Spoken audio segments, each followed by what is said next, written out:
வணக்கம். இந்த பதிவு வந்து ஒரு நீண்ட பதிவு. இன்னைக்கு மே 1 எல்லாருமே தொழிலாளர்கள் தினம் வந்து சந்தோஷமா கொண்டாடப்படக்கூடிய நாள். இது வந்து பல பேருடைய ரத்தங்கள் சிந்தி, பல பேருடைய போராட்டத்துக்கு பின்னாடி தான் இந்த மே 1 அப்படிங்கிறது வந்திருக்குது. ஸோ இந்த தினத்த நான் கொண்டாடுறேனா, சந்தோஷமா இருக்கிறேனான்னு சொல்லி கேட்டேன்னா, சத்தியமா இல்ல அப்படிங்கிறத ஒரு நிதர்சனமான உண்மை. ஆக்சுவலி எனக்கு என்ன நடந்தது அப்படிங்கிறத நான் முழுமையாக சொல்கிறேன். என்னுடைய கேஸுக்கு இப்போ எனக்கு நடந்திருக்கக்கூடிய அநீதிக்கு முழுமையாக சொல்கிறேன். நான் 2022ஆம் ஆண்டு மே மாதம் திருப்பூர் மெடிக்கல் காலேஜ் அண்ட் ஹாஸ்பிட்டலில் ஒப்பந்த பணியாளராக, தூய்மை பணியாளராக நான் ஜாயின் பண்ணுறேன். இதுக்கு அடுத்து வந்து என்னுடைய ஒர்க்கை பார்த்து, சர்வீஸை பார்த்து எனக்கு நான் ஆதரவற்ற நோயாளிகளை வந்து பராமரிக்கணும், அவங்கள பார்த்துக்கிற மாதிரியான ஒரு ஒர்க்கை நான் பார்த்துக்கிட்டு இருக்கேன். ஸோ இதன் மூலியமாக ஒரு 2000த்திற்கும் மேற்பட்ட மக்களை வந்து நான் முதியோர் இல்லத்துக்கு அனுப்பியிருக்கேன். ஒரு 300 குடும்பங்களை ஒன்று சேர்த்து வச்சுருக்கேன். ஒரு 150 பேர்த்துக்கு வந்து வேலை வாங்கி கொடுத்து அனுப்பியிருக்கிறேன். ஸோ இது நல்லா பண்ணிக்கிட்டு இருக்கக்கூடிய சமயத்தில் 2025ஆம் ஆண்டு வந்து எனக்கு ஒரு மிகப்பெரிய அநீதி நடக்குது. மார்ச் மாதத்துக்கு அப்புறம் எனக்கு அங்கே இருக்கக்கூடிய ஒரு செவிலியர்னால் தீண்டாமை வந்து எனக்கு ஃபஸ்ட்டு அப்போ தான் ஏற்படுது. என்னென்ன தீண்டாமை அப்படின்னா, என்னுடைய பால் ஈர்ப்பின் காரணமாக எனக்கு நடக்கப்பட்ட இழைக்கப்பட்ட தீண்டாமைகள். சேரில் உட்காரக்கூடாது, மீறி உட்காந்தா அந்த சேரை தொடச்சி விடணும், செப்பல் போட்டு ஸ்டாஃப் ரூமுக்குள்ளே வரக்கூடாது, உட்காந்து சாப்பிடக்கூடாது, அதுக்கடுத்து வந்து பாத்ரூம் யூஸ் பண்ணக்கூடாது, மீறி பாத்ரூம் யூஸ் பண்ண அப்படின்னா அந்த பாத்ரூமை நான் கழுவி விடணும். அதுக்கடுத்து மட்டும் மரியாதை எல்லாமே ஏச்சி வா போய் இந்த மாதிரி இது பண்ணுறது. அதுக்கடுத்து என்னுடைய செக்ஸுவாலிட்டியை வச்சு ஒரு சில பேச்சுக்கள்லாம் தவறாக பேசுகிறது, இந்த மாதிரியான விஷயங்கள்லாம் நடந்துக்கிட்டு இருந்தது. இதே சமயத்தில் வந்து எனக்கு அந்த ஜிஹெச்சில் வார்த்தைகள் மூலியமாகவும் தடவுதல்கள் மூலியமாகவும் எனக்கு வந்து பாலியல் தொந்தரவு எனக்கு ஏற்பட்டது. அதே 2025ஆம் ஆண்டு ஏப்ரல் மாதத்தில் எனக்கு என்ன நடந்துச்சுன்னா, அங்கே நான் ஒரு வாழை மரம் நட்டு வச்சுருந்தேன்.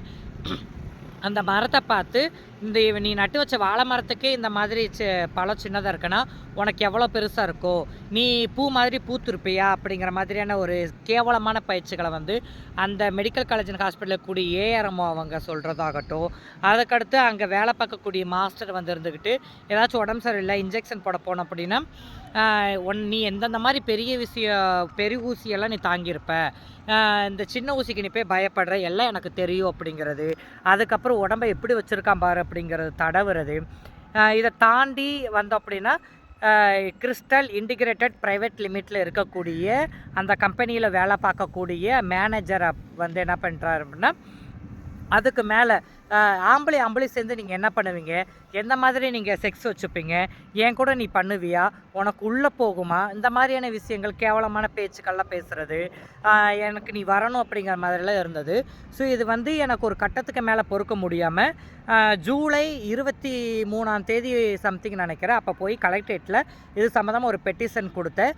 கலெக்டர் எந்த ஒரு விதமான நடவடிக்கையும் எடுக்கலை இது சம்மந்தமாக. ஸோ அதுக்கு நான் இப்போதைக்கு ஆர்டிஐ போட்டிருக்கிறேன். அதுக்கடுத்து வந்து ஒரு போராட்டம் பண்ணேன். அதுக்கடுத்து கோர்ட்டில் கேஸ் கொடுத்தேன். இப்போ வந்து அதுக்கடுத்து ஒர்க் போயிட்டேன். இதே டிசம்பர் 2025 வந்து என்னை வந்து எந்த ஒரு விதமான முன்னறிவிப்பும் இல்லாமல் வேலையை விட்டு தூக்கிட்டாங்க. ரீசன் கேட்டதுக்கு என்ன தெரியுமா சொன்னாங்க, இது வந்து சட்டத்தில் இருக்குதுன்னு சொல்லி என்கிட்ட சொன்னாங்க. நீ கேவாக இருக்கிற, அதுக்கடுத்து வந்து முதியோர் இல்லம் வச்சுருக்கிற, கேவாக இருக்கிறவங்களும் முதியோர் இல்லம் வச்சுருக்கிறவங்களும் வந்து ஹாஸ்பிட்டல் செக்டாரில் ஒர்க் பண்ணக்கூடாது, அப்படி ஒரு லா இருக்குது அப்படிங்கிறத சொல்லி அந்த கிறிஸ்டல் இன்டிகிரேட்டட் ப்ரைவேட் லிமிட்டில் இருக்கக்கூடிய மேனேஜர் வந்து என்னை வேலையை விட்டு தூக்குனார். இது சம்மந்தமாக நான் போய் டீன் கிட்ட பேசுனதுக்கு டீன் இருந்துக்கிட்டு இதை பற்றி காதுலேயே வாங்கிக்கல. என்னுடைய பிரச்சனை என்னன்னு கூட அவங்க கேட்க கிடையாது. இதுக்கடுத்து நான் வந்து டிசம்பர் 22ஆம் தேதி நான் கலெக்டரேட்டில் போய் ஒரு பெட்டிஷன் கொடுக்குறேன். அந்த மனுக்கு இப்போ வரைக்கும் ஹாஸ்பிட்டல் சைட்லேருந்து எந்த ஒரு விதமான பதிலும் எனக்கு கொடுக்க கிடையாது, கலெக்டர் ஆஃபீஸ்க்கு கொடுக்க கிடையாது. இது சம்மந்தமாக நான் ஃபஸ்ட்டு ஒரு ஆர்டிஐ போட்டேன். ஆர்டிஐக்கும் எனக்கு சரியான பதில் வந்து வரலை. அதுக்கடுத்து மறுபடியும் மார்ச் 9ஆம் தேதி 2026 வருஷத்தில் மறுபடியும் ஒரு பெட்டிஷன் கொடுத்தேன். இது லேபர் டிபார்ட்மெண்ட்டுக்கு போச்சு. லேபர் டிபார்ட்மெண்ட்டுக்கு போகவும் இந்த விஷயத்தை பற்றி இன்னும் நான் டீப்பாக உள்ளே இறங்கி பார்க்கும்போது எனக்கு வந்து சம்பளம் வந்து குளறுபடிகள் நடந்திருக்குது. என்ன அப்படின்னா, எனக்கு 2022 கிறிஸ்டலில் ஒரு டே பேஸ்டு சேலரியில் கவர்மெண்ட் ஜிஓ படி கொடுக்கக்கூடிய சேலரி ரூ. 708. பட் ஆனால் எனக்கு வழங்கப்பட்ட சேலரி ரூ. 380. இவ்வளோதான். பட் ஆனால் அதுலேயும் கம்மியாக தான் எனக்கு வந்தது. அப்போ மிச்ச சம்பளம் யார் அப்பா வீட்டு காசு, அந்த பணம் எங்கே போச்சு, யார் கொள்ளையடிச்சது? அதுக்கடுத்து வருஷம் வருஷம் சேலரி இன்க்ரீஸ் பண்ணியிருக்கிறாங்க. போன வருஷம் வந்து எனக்கு ரூ. 761 சேலரி கொடுத்துருக்குறாங்க. இந்த ரூ. 761 எனக்கு வந்ததான்னு கேட்டால் சத்தியமாக வரலை. எனக்கு 500 டு 600 தான் எனக்கு சேலரி வந்தது. அதுலேயும் எனக்கு கொள்ளையடிச்சிருக்கிறாங்க. இப்போது 6 மாதமாக நான் வந்து வேலைக்கு போகலை.